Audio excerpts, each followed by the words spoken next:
Morning, folks. We're here at Swansboro this morning. Mike and I are going to try to do what we wanted to do a few weeks ago and get out along the artificial reefs and live bottoms out there looking for flounders. We're going to work on jigging flounders with artificial baits and working with live baits as well. So, welcome aboard this morning, and we're going to get to it. We have Jeff's dad here, Mr. Tom Cronk, and we have Dr. Jack Cole with us today. They're our guests.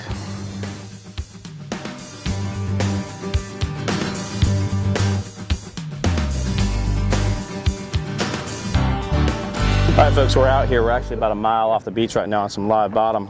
We're getting ready to drop down for flounders in just a minute or two. We're going to probably work two different types of rigs today. Mike's going to show you the other in just a moment. One of the rigs is a very common rig. It's just a Carolina rig. We use a modified Carolina rig, though. A typical Carolina rig would have your leader and then would have your egg weight above the leader, so it slides up and down your main line. But to keep our main line off the bottom from getting frayed up, we're using, we're going to place that weight on the leader. So this is like about a 50, 60 pound test leader. Got about 2.5 foot of it. And we'll just come through overhand, make a knot here, about halfway down that leader material. So the knot's about a foot, foot and a half from the hook. I'm going to clip off this little manufactured loop right there. And the bead that comes on there will rest right on that knot. That'll hold our weight in place and slide an egg weight on. The winds are less than 5 miles an hour, about 5 miles an hour less today, so probably an ounce, ounce and a half is plenty for drifting out here. And then all we do is add a swivel to it. And if we're using dead bait, or if you're forced to drift like a dead minnow, then it wouldn't hurt to have a skirt or a spinner or something on there, and they sell rigs like that as well. These ones are Eagle Claw number 2s, and they're pre-rigged. So. That's pretty much it for the live bait rig. Again, like I said, we've got just enough slack right here, just enough slack to where when we're dragging this thing along, or it's drifting along, when a flounder hits it, we can loosen up our line or drop our rod tip. It's got a little bit of play there. It's got a little bit of play, so it doesn't feel that weight. And again, we're using as light a weight as possible, just like if we work the backwaters. We very rarely use over 1.5 ounces or 2 ounces out here in the ocean in 50, 60, 70 foot of water. Most of the time, with a controlled drift, we're using about an ounce. It's important when you're tying this braid, unlike a standard fisherman's knot with 6 or 7 twists, where you normally come through the loop right there. We take that loop, push it forward, come through the eye and through the loop at the same time, and then bring this thing back around. It'll lock this line in, it won't slip. A lot of times with braids, you'll see folks tie a knot in the tip and end of their braid so it doesn't slip and pull through. If you do that type of knot right there, it won't slip on you ever. That's pretty much it. Modified Carolina rig for live bait, and we'll use a 3 to 6 inch mullet minnow or a menhaden. Anyway, I'm going to show you the other technique. That'll be a jig with a Berkeley Gulp shrimp. He came and got this one. Tipped with the shrimp on the back end of it. Felt like you cut it off. You can use, there's several different types of jigs. This is a 2-ounce Spro jig. It's my favorite. It comes with a super sharp hook, that Gamakatsu hook. And it's just, you get more hookups. Because you notice this here hook has a real long shank on it. And that sets back on that shrimp pretty good. The leader we tie this on is a just basic 50 pound mono. This is some Berkeley Big Gang mono. You can use fluorocarbon, but it's not necessary. What we'll do is we'll cut about 1.5 foot a leader. You go through the eyelet. Yeah, go over the top and basic union knot. Make you a loop. You lay that loop up against that end of your line. Go inside the loop. With 50 pound test, I'll go inside it twice. That's all you need. King. Ooh, nice. Tighten it up. Nice. Then the other end, we have a barrel swivel.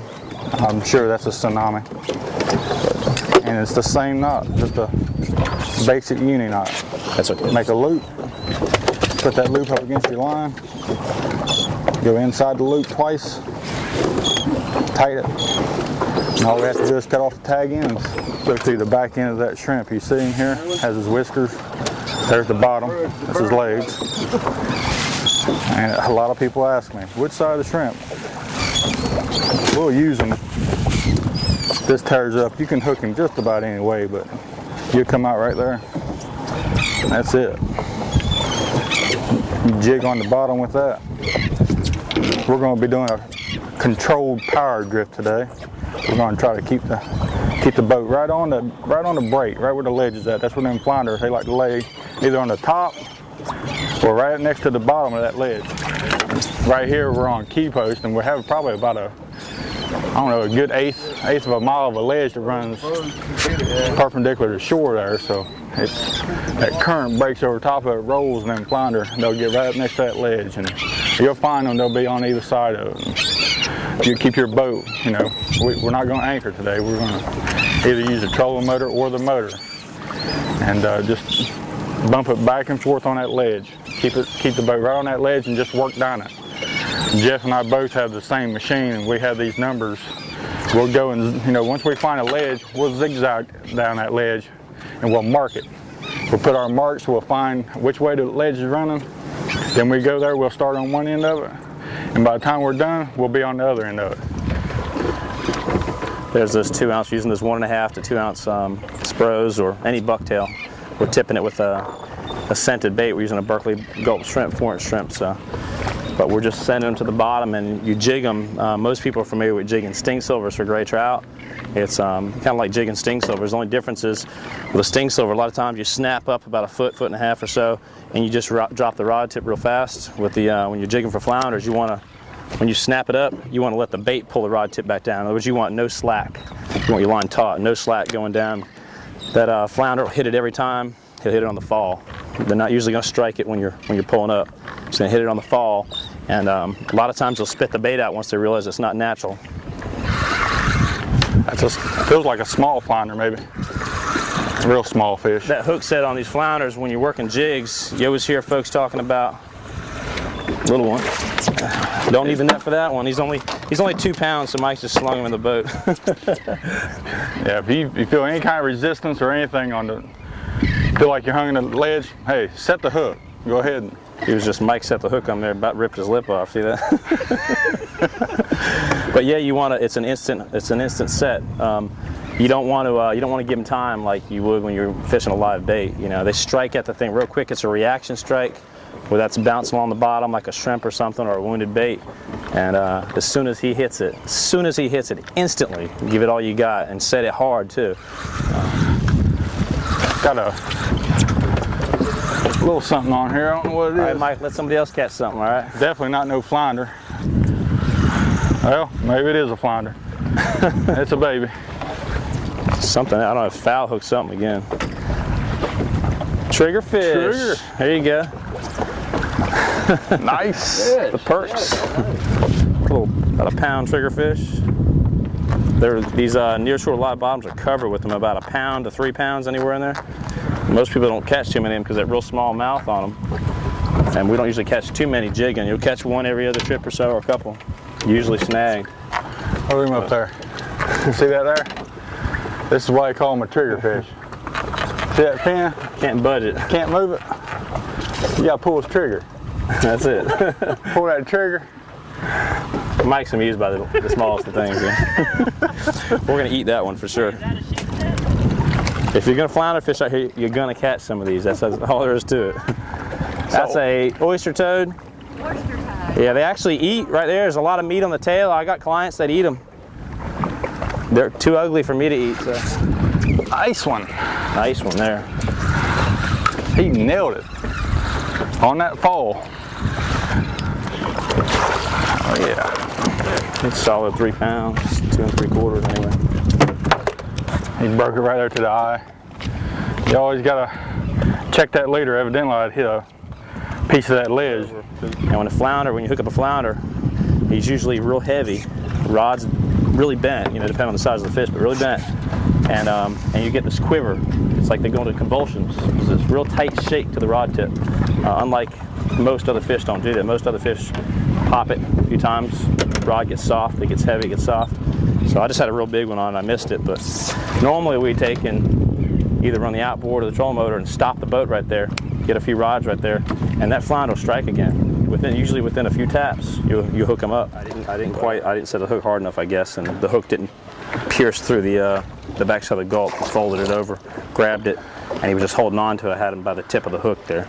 If it had pulled through like that, it would have stuck the fish, and I would have probably got him up. But, oh, get it!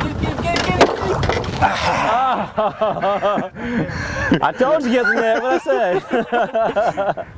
Had to throw the rod down on that one. Yeah. He was just sitting there in the water. I've never seen one sit that long.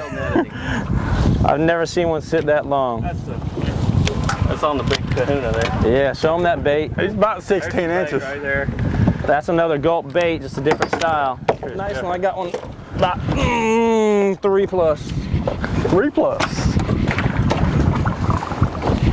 Get it back down there, Jack. I don't know, he hasn't quivered. You got a big cookie monster. No, that ain't no cookie monster. That ain't no way. It might be a fouled small flounder, but it ain't no cookie monster. It might be a flounder stuck in the side, because he would be shaking more than that right now. Yeah, it's a flounder stuck in the side, but he's a nice one here. Nice.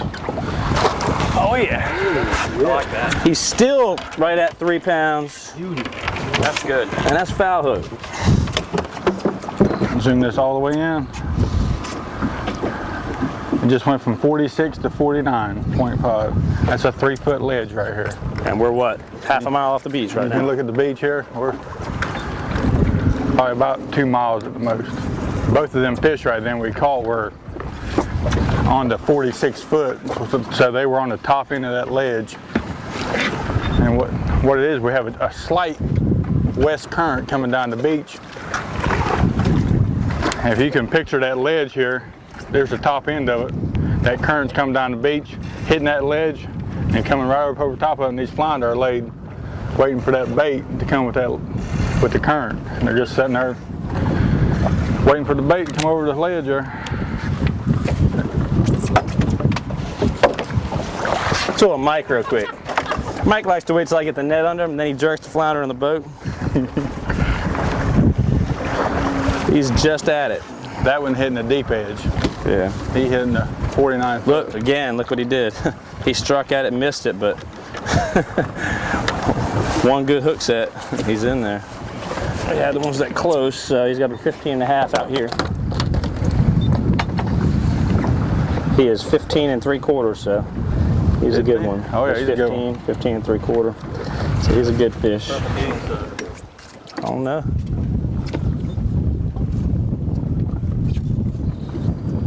I don't know. That's shaking kind of different than the flounder, really. A grouper. About a 20-inch grouper. Mike's got a toad or something snagged here. I don't know. He ain't shook yet. If he's got a flounder, he stuck him in the heart or something. Octopussy.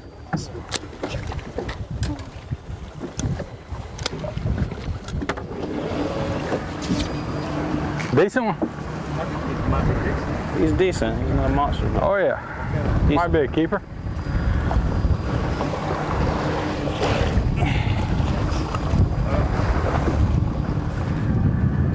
Mikey's barely hooked. Get that net right there.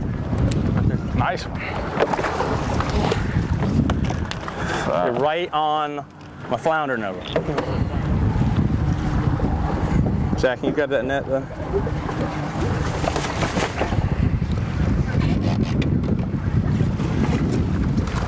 Nice fish. Nice 17-inch. Good Jack fish. comes on strong this afternoon. Yeah, I'm serious. Guessing the flounders. Nice fish there.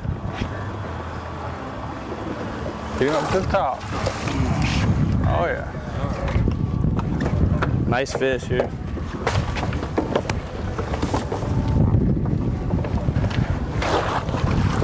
Oh yeah. Now we're talking. Another solid right at 3 pounds there. That's what we were talking about. This ledge goes for, shoot, probably about an 1/8 mile. Yeah. It's all the way out offshore of us, way inshore, and you know, we popped 5 or 6 flounders right here within probably 40 feet, right on this spot. We tried in there, nothing. Tried off of us, nothing. We just, you know, was working with the wind, keeping the motor in reverse. I wanted to say it was about time, but it's about time. He's not that big. I don't need a net. Mike's going to do his famous Michael flip. He's a keep. Woo. He's going off the bow. Where'd you learn that from? Got him. Yeah. He's got a nice one there, Mike. Give me your rod. Big fish. Oh yeah. Nice one there. That's a nice one.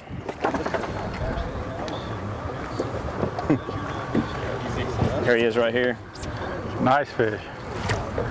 Bigger than what I thought. Probably 17 and a half inches. It is. We've caught about 9 flounders now in about 15-20 minutes right on this one knot here. We haven't moved more than Get him up. We haven't moved more than 50 feet either direction of where we started. Another nice keeper. Or you take like a 4-inch pogie like we like to use in red fishing. They'll bite the end of that swim, you know, the tail off of that pogie. He's a decent fish there. Probably need a net on him. About a half a mile off the beach, and one of the places we came to this morning, we caught just a couple of fish. You know, they weren't really feeding hard this morning. We came back to check it out. We've had probably 10 to 12 flounders, anywhere from 14, 15 inches on up to 20 inches now in the last 30 minutes. So they're hitting these spro bucktails. My father just put up his live bait. He finally requested a bucktail. So a lot of times when you have one hit and you pull him up a couple feet and he comes off, immediately open your belly, drop back down, and most time before that hits the bottom, he'll have it again. Look at that rod. Flounder pull steady, and then he shakes his head. 17 inches probably. The final tally is 16 flounders, 1 Spanish, 1 king. We got 3 sea bass and a trigger. Probably maybe threw back about 8 or 10 small flounders, undersized. Yeah. Again, we weren't really targeting the Spanish and kings. Picked a few of those up this morning just when we were prepping for flounders, tying rigs, but it started out real slow. You know, we could have just come to the dock, and a lot of times you'd give up on it, and we stuck with it. And this afternoon, about 12:30, 1 o'clock, it was on. We're here to the cleaning table. I'm going to demonstrate how to fillet a flounder. As you can see, Jack has already scaled them for me. I'll start out. You can start on either side. Just cut a slit across to the belly. And you want to stick your knife right in the belly and find that row of bones right here. Then I'll run my knife right through that row of bones. And I'll just cut out. Just like that. Then you stick it back in there, go over top the backbone. And hug down them bones like that. Just cut right down the other side of the backbone, down the bones. And you just fillet them right off. You have yourself a whole fillet. And if you want, you can cut this belly bones out. Some people leave them in, some people don't. You can fillet it and not scale it. Then you can run the knife right down the skin and cut the meat off the skin. I like to leave my skin on. It kind of holds the meat together, especially if you're going to grill it. If you're going to fry it, I'd probably take the skin off. Be the best way. You flip them over. Like I say, you can start on either side. Doesn't really matter. And it's the same process. You stick the knife in. I'm searching for them bones. I find them. Now my knife's right on top of the bones. I'm gonna run it right down his back. Now I'm gonna just hold tight to it, cut them out. This one's a little bit different. I'll turn him around, find them bones, then you run your knife right down them bones.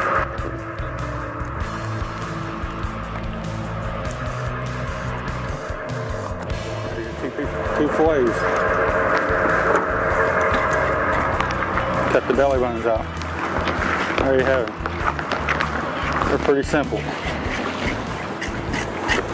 If I wanted to stuff this flounder, if I wanted to stuff him, I'd run right down the backbone.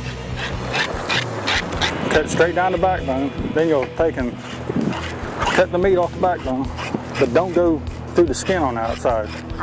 Just leave it attached. So it's attached. Cut it on to the end. Turn it around, switch both sides.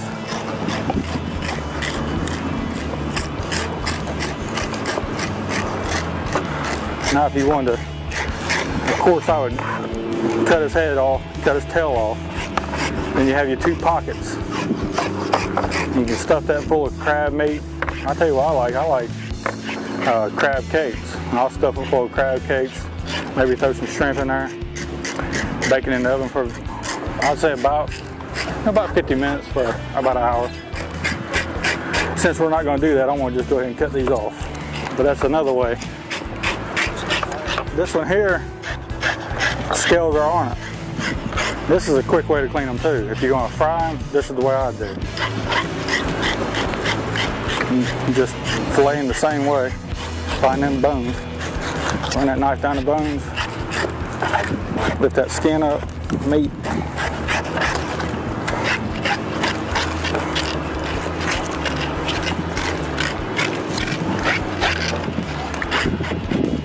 Now you have your fillet, and you just take your knife and de-skinning. Cut that meat right off the skin. Cut your belly bones out. Now you have a boneless, skinless fillet there.